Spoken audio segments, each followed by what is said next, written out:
more can I say? Top Billin. Yo, Top Billin. Man, your boy, the Underground King, back at it again. This time talking about the Miami Dolphins. The Dolphins have caught my eye, man, because y'all know I'm a huge fan of organizations doing their due diligence and just running that shit like a champion, right? The Dolphins look like a future champions, in my opinion. First and foremost, how they're building their team, right? Very solid along the defensive line of scrimmage. Man, they have all kinds of dope-ass defensive players all up and down that roster, man. I love what I'm seeing Christian Wilkins doing, pairing him next to a Raekwon Davis. You have guys like Xavier Howard and you drafted Noah Igbenogany, right, at the cornerback position with Byron Jones. Guys can line up, a lot of speed back there. Just a lot of great defensive football. But in this day and age, we know you got to have that offensive side of the ball down pat, and they are taking steps to do that. That trade back, getting to the 6th pick, right? Trading back from 3 with San Francisco, accumulating more picks. That shit is right up my alley. If you looked at like my Think Like a GM series, it was one of the teams that I suggested trade back, and they traded back. Ain't that some shit right there, right? I did it for the Jets, the Falcons, and the Dolphins, and the Dolphins were the one who did it. So with that being said, I think they're in prime position right now to really make themselves a future juggernaut by nailing this particular draft here. So if we're going to look at this right here, obviously I knew they had the 6th pick right here. And when you cover a bunch of teams, shit gets jumbled in my mind. I was thinking they were picking somewhere in the 20s, but these mama jumpers right here picking number 18 with the 2nd pick. The number 6 pick and the number 18 pick in a draft like this, where to me there aren't standout players in the premium position, right? You can say the quarterbacks, right? So if the quarterbacks go with the first 4 picks or however that goes, as far as the premium positions, if you see me talking about it, right? Exterior positions, meaning offensive tackles, edge players on defense. Yeah, that's pretty much it right there. Those are your premium positions right there because it's about the line of scrimmage. And, of course, quarterback. And I would go defensive interior line of scrimmage players as well. So who's a standout there? There are no Chase Youngs and Myles Garretts around in this particular draft. Penei Sewell, that's a guy to me, that is one. So let's talk about that, right? So in this one right here, man, I'm going to talk about my boy Kyle Pitts. This will be my 15th time talking about Kyle Pitts as far as the NFL draft goes. That's just because, man, I feel like I've been talking about this kid. You can go all up and down the guitar string up here on YouTube or wherever. You wouldn't find too many people talking about Kyle Pitts in September and October of 2019. Being as though I cover Florida here on the channel, that's just an organic thing, and we saw that guy pop off in that particular season. And I was on that shit super early, calling that man checkmate because that's what he is. No matter where you line him up at, checkmate. Him with a guy like Tua, when we know what Tua does and what he does best, right? Tua is the man, right? I don't give a fuck what nobody say. Don't come to me with that bullshit. It ain't been that damn long since we've seen this guy in college dominating. He had a very good, to me, rookie season, if you're going by rookie standards. No, he wasn't the MVP of the league or whatever people are saying. The guy has a ton of talent, in the Miami Dolphins, as it stands right now, looking like they're going to build around this guy, which they should. He was once called generational. All of a sudden, he's no longer that. But listen, we know that this man is the king of in and out breaking routes with sharp transitions. Kyle Pitts is the master of that. That's what makes Kyle Pitts who he is. So I'm going to go over that right there. But we know that the Dolphins need to adhere to proper protection, right? Some of you dudes don't adhere to proper protection. Some of you dudes out here, you know what I'm saying, you're burning out there. You're burning. When you urinate, you didn't use proper protection. Your boy ain't never had them problems before, right? I don't even have any kids. You dudes got 25 kids and you're burning. So proper protection, the Miami Dolphins need that. You would say that with the 6th pick, a guy like Penei Sewell could potentially be available. You don't see anybody in the top 4 picking an offensive tackle, although they should. But all those teams could actually use an offensive tackle, right? Minus Jacksonville, right? Go and get the Trevor Lawrence kid. That's my boy. But beyond that, man, maybe Cincinnati. Cincinnati definitely needs an offensive tackle, but I could see them in the same exact situation that Miami is in right now. they could possibly take Kyle Pitts. Maybe even Atlanta at number 4 could take Kyle Pitts. He is that damn special. I'm telling you right now, that damn special. And we'll see here in the film study right there.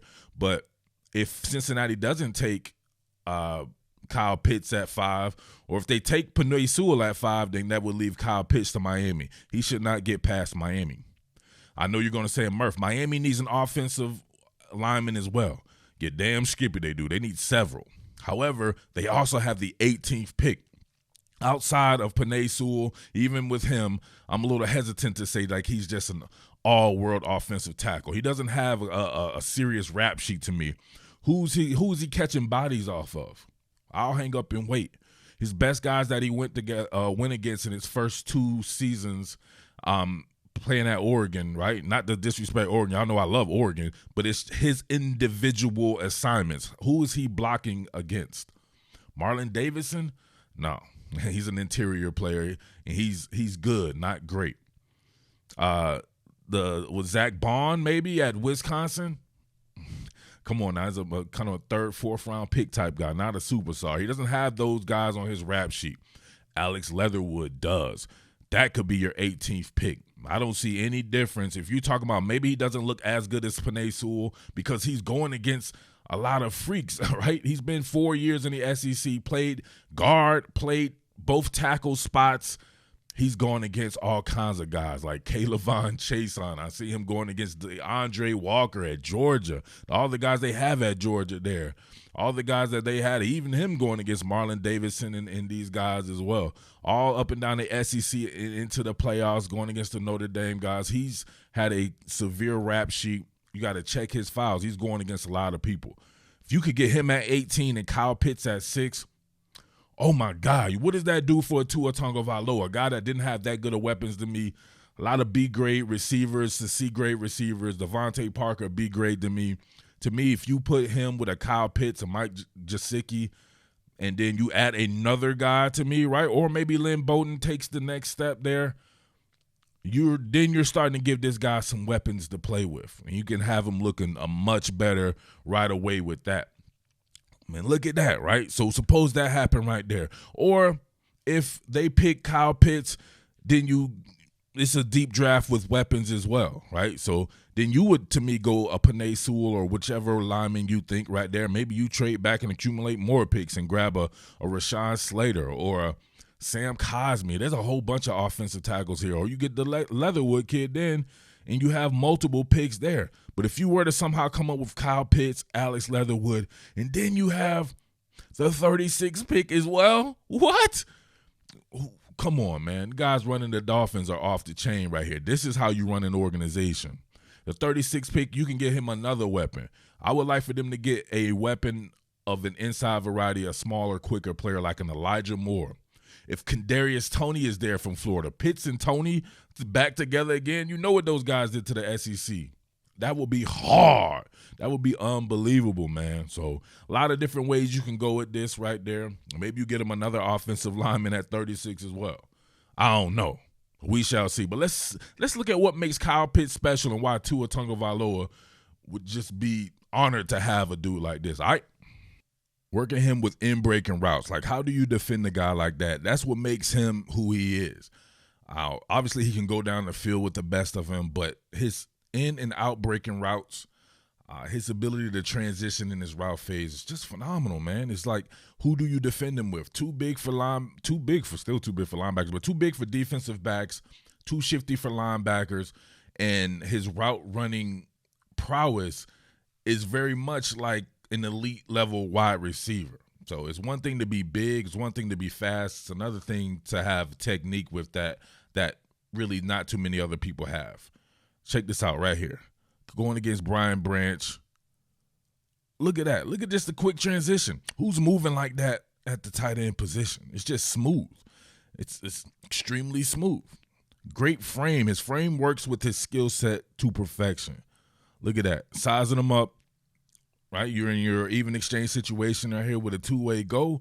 The fact that he could run an out-breaking route from here makes young man Brian Branch right here scared, having to play with that inside leverage, and he still gets to the inside by what? Sticking his foot and working that transition phase, flipping those hips right there. Now look at the arm over move. Just subtly. Kyle Trask puts it on him. Checkmate. Easy. Just too easy right there. If you were to work back like this and you have guys spread out, especially with the Dolphins, man, you can imagine your backside ISO receiver being the Devontae Parker, and you got Kyle Pitts. He can play where Devontae Parker is. He can play out wide. He can play in the tight slot. He can play in the regular slot. He can just do it all. So you'll have a weapon like that at 6'6", a guy like Tua who throws these route transitions phenomenally well. Like, where do you do with that? And then you play in 12 personnel at all times. Jasicki always on the field. Pitts always on the field. You force the defense's hand by deploying heavier personnel. Heavier personnel is not going to work against Kyle Pitts. Lighter personnel is not going to work against Kyle Pitts. You dictate to the defense, though, with 12 personnel. One more time. Straight transition. Just too easy, man. Just too damn easy. This time split out wide, going against Patrick Surtain. So look at his rap sheet. He's going against perhaps the number one corner in this draft here, top 10 pick, and he makes it too easy. Look at that. Come on, man. Look at the separation anxiety caused on this one right here. Social distancing at its best. Look at that. Rhythm hezzy on him. Rhythm hezzy. Gives himself space right off the line of scrimmage. Doesn't even have to take a move. Just step laterally and plant it. And look at already the type of separation you're getting right out here. So good that Kyle Trask is able to go through his progressions and then come backside and hit Kyle Pitts. Come on. It's a great recovery by Patrick Surtain because he's just a great corner like that, great athlete. But listen, he's done off the snap from a tight end. From a tight end creating that type of separation. Tua throws those throws better than anybody. How many times we had to hear the SEC telecast talking about nobody throws a better slant pass in the history of football than Tua Tagovailoa. This is the guy, you get him. All right, you want to be cute, leave your overhang defender, let him fall off against your nickel defender here or your safety actually. Watch this guy come in and sell and run a whip route. 6'6". I think I underestimated his weight too. We can get that here in a little bit, but check out the agility from this guy. Oh, nope. Check this out right here. We'll give it even a closer rendition of it.